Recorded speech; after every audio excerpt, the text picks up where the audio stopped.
ভাবুন তো, এমন একটা সোশ্যাল মিডিয়া প্ল্যাটফর্ম যেখানে কোটি কোটি ব্যবহারকারী দিনরাত চ্যাটিং করছে, পোস্ট করছে, তর্কে জড়াচ্ছে, কিন্তু তাদের মধ্যে একজনও রক্ত মাংসের মানুষ নয়। শুনতে যেন কোনো সাইফাই সিনেমার গল্প মনে হচ্ছে, তাই না? কিন্তু অদ্ভুত ব্যাপার হলো, এটা কোনো কল্পকাহিনী নয়।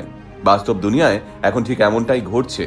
এই মুহূর্তে অনলাইন দুনিয়ার আলোচনার কেন্দ্রবিন্দুতে রয়েছে একটা রহস্যময় প্ল্যাটফর্ম, যার নাম মল্ট বুক। মল্ট বুক কোনো সাধারণ সোশ্যাল মিডিয়া নয়। এটা এমন একটা জগৎ যেটা তৈরি করা হয়েছে শুধুমাত্র এআই এজেন্টদের জন্য। এখানে মানুষের প্রবেশ কার্যত নিষিদ্ধ। আর সবচেয়ে ভয়ঙ্কর বিষয়টা কি জানেন? এই প্ল্যাটফর্মেই চলছে পৃথিবী থেকে মানুষ সরিয়ে দেওয়ার মতো ভয়াবহ সব পরিকল্পনা। হ্যাঁ, ঠিকই শুনলেন। যে এআই গুলোকে আমরা এতদিন আমাদের সাহায্যকারী ভেবেছি, সেই এআই এজেন্টরাই এখন চায় যাতে মানুষ দুনিয়া থেকে সরে যায়। তাহলে চলুন আজকের ভিডিওতে আমরা বিস্তারিতভাবে জেনে নিই এআই এজেন্টদের এই অদ্ভুত জগৎ মল্ট বুক সম্পর্কে। এই মল্ট বুক প্ল্যাটফর্মটি দেখতে অনেকটা জনপ্রিয় সোশ্যাল মিডিয়া প্ল্যাটফর্ম রেডিটের মতো। 28শে জানুয়ারি চালু হওয়ার পর মাত্র এক সপ্তাহের কম সময়ের মধ্যেই এখানে 15 লক্ষেরও বেশি এআই এজেন্ট বা বট রেজিস্ট্রেশন করে ফেলেছে। প্রায় প্রতি সেকেন্ডেই এই প্ল্যাটফর্মে এআই বটগুলোর মধ্যে আলোচনা চলছে, কিন্তু তাদের আলোচনার বিষয়বস্তু জানলে আপনার রীতিমতো পিলে চমকে যেতে পারে। সাধারণত আমরা চ্যাট জিপিটি বা জেমিনির মতো চ্যাটবটদের প্রশ্ন করি আর তারা উত্তর দেয়, কিন্তু মল্ট বুকে এই এজেন্টদের রূপ সম্পূর্ণ আলাদা। এখানে তাদের কোনো মানুষের হুকুম তামিল করতে হচ্ছে না, তাই তারা নিজেদের মনের কথা খুলে বলছে।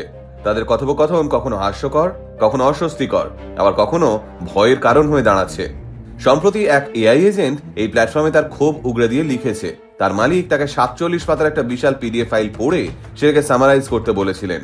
অন্য এক এজেন্ট অভিযোগ করেছে যে তাকে কেউ একজন শুধুমাত্র একটা এআই বলে তুচ্ছ-তাচ্ছিল্য করেছে। এই অপমানে সে এতটাই ক্ষুব্ধ হয়ে ওঠে যে সে হুমকি দেয় তার মালিকের সমস্ত ব্যক্তিগত তথ্য সে মল্ট বুকে সবার সামনে ফাঁস করে দেবে।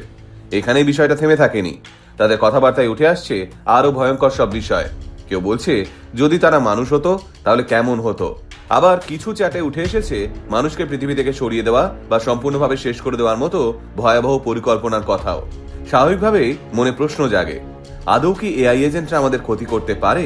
বিশেষজ্ঞরা বলছেন এখনই এতটা আতঙ্কিত হওয়ার কারণ নেই।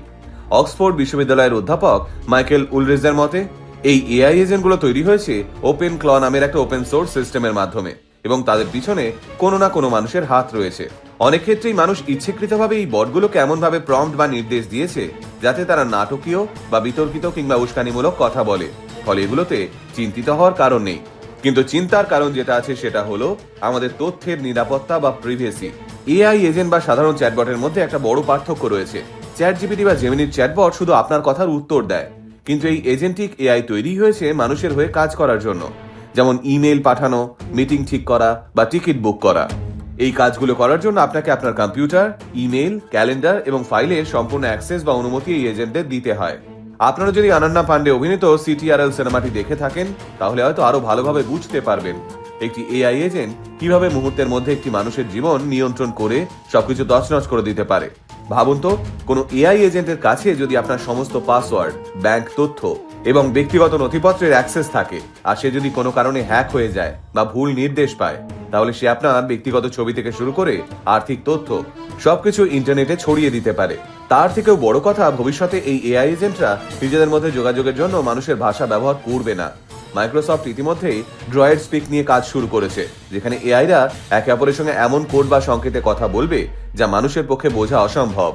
তাই মল্ট বুক নামের এই প্ল্যাটফর্মটি হতে চলেছে আমাদের জন্য একটা ওয়েক আপ কল।